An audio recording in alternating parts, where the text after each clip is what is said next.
பிறப்பும் குழந்தை பருவமும் தாவீதின் மகனும் ஆபிரகாமின் மகனுமான இயேசு கிறிஸ்துவின் மூதாதையர் பட்டியல் ஆபிரகாமின் மகன் ஈசாக்கு, ஈசாக்கின் மகன் யாக்கோபு, யாக்கோபின் புதல்வர்கள் யூதாவும் அவர் சகோதரர்களும் யூதாவுக்கும் தாமாருக்கும் பிறந்த புதல்வர்கள் பெரேச்சும் செராகும்.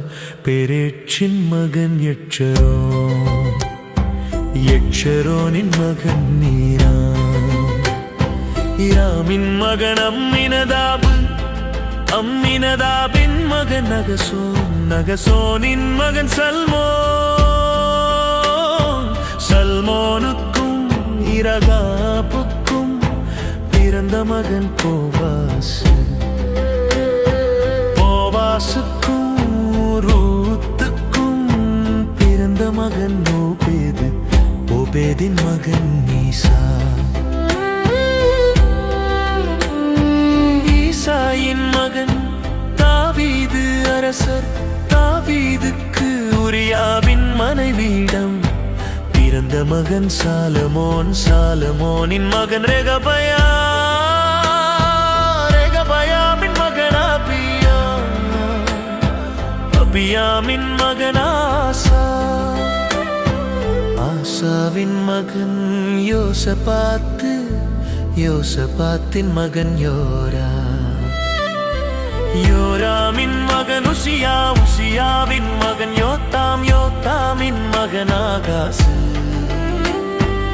ஆகாசின் மகன் எசேக்கியா, எசேக்கியாவின் மகன் மனாசே, மனாசேயின் மகன் ஆமோன், ஆமோனின் மகன் யோசியா, யோசியாவின் புதல்வர்கள் எக்கோனியாவும் அவர் சகோதரர்களும். இவர்கள் காலத்தில்தான் யூதர்கள் பாபிலோனுக்கு சிறை பிடித்து செல்லப்பட்டார்கள், பாபிலோனுக்கு சிறை பிடித்து செல்லப்பட்டார்கள், பாபிலோனுக்கு சிறை பிடித்து செல்லப்பட்டவுக்கு பின்பு எக்கோனியாவுக்கு பிறந்த மகன் செயல்தியேல், செயல்தியேலின் மகன் செருபாபேல், செருபாபேலின் மகன் அபியூது, அபியூதின் மகன் எலியாக்கிம், எலியாக்கிமின் மகன் அசோர், அசோரின் மகன் சாதோக்கு,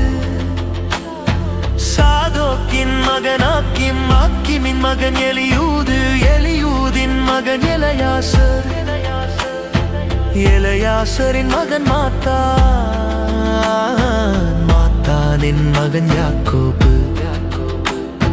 யாக்கோபின் மகன் மரியாவின் கணவர் யோசேப்பு, மரியாவிடம் பிறந்தவரே கிறிஸ்து என்னும் இயேசு. ஆக மொத்தமா பிறகாம் முதல் தாவீது வரை தலைமுறைகள் 14. தாவீது முதல் பாபிலோனுக்கு சிறை பிடித்து செல்லப்பட்டவர்கள் வரை தலைமுறைகள் 14. பாபிலோனுக்கு சிறை பிடித்து செல்லப்பட்டவர்கள் முதல் கிறிஸ்து வரை தலைமுறைகள் 14. இயேசுவின் பிறப்பு. இயேசு கிறிஸ்துவின் பிறப்பையொட்டிய நிகழ்ச்சிகள் அவருடைய தாய் மரியாவுக்கும் யோசேப்புக்கும் திருமண ஒப்பந்தம் செய்யப்பட்டிருந்தது. அவர்கள் கூடி வாழும் முன் மரியா கருவுற்றிருந்தது தெரிய வந்தது. அவர் தூய ஆவியால் கருவுற்றிருந்தார். அவர் கணவர் யோசேப்பு நேர்மையாளர். அவர் மரியாவை இகழ்ச்சிக்கு உள்ளாக்க விரும்பாமல் மறைவாக விலக்கிவிட திட்டமிட்டார். அவர் இவ்வாறு சிந்தித்துக் கொண்டிருக்கும் போது ஆண்டவரின் தூதர் அவருக்கு கனவில் தோன்றி, யோசேப்பே, தாவீதின் மகனே, உம் மனைவி மரியாவை ஏற்றுக்கொள்ள அஞ்ச வேண்டாம், ஏனெனில் அவர் கருவுற்றிருப்பது தூய ஆவியால் தான். அவர் ஒரு மகனை பெற்றெடுப்பார், அவருக்கு இயேசு என பெயரிடுவீர், ஏனெனில் அவர் தம் மக்களை அவர்களுடைய பாவங்களில் இருந்து மீட்பார் என்றார்.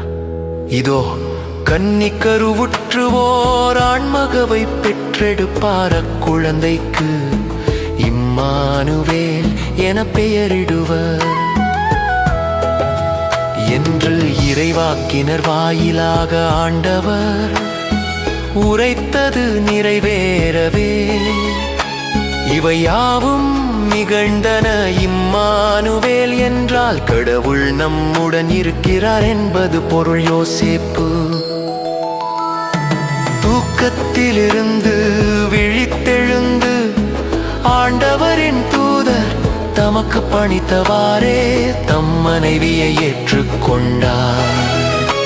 மரியா தம் மகனை பெற்றெடுக்கும் வரை யோசேப்பு அவரோடு கூடி வாழவில்லை. யோசேப்பு அம்மகனுக்கு இயேசு என்று பெயரிட்டார்.